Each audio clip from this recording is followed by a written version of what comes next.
Ma'am Shara May. I'm Cesare May Belandres.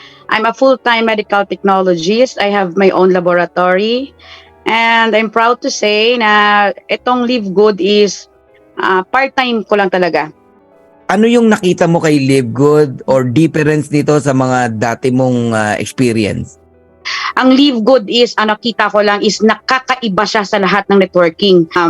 Hindi siya ordinary na networking kasi subscription ang design niya. Ito, nakita ko talaga dito is yung design ng Live Good is talagang kakaiba talaga.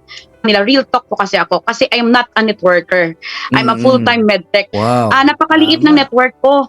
Iisang medtech lang po ang friend ko dito sa Pilipinas. Sabi ko nga sa kanila, tatlo lang ang best friends ko. Ay, apat ang best friends ko, tatlo lang ang sumali. So, napakaliit ng network ko compare sa inyong.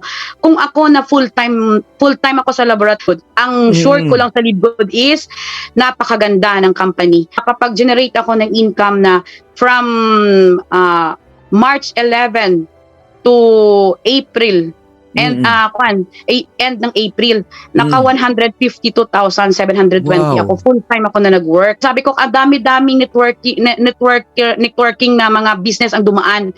Ito lang talaga yung na-appreciate ko ng sobra-sobra.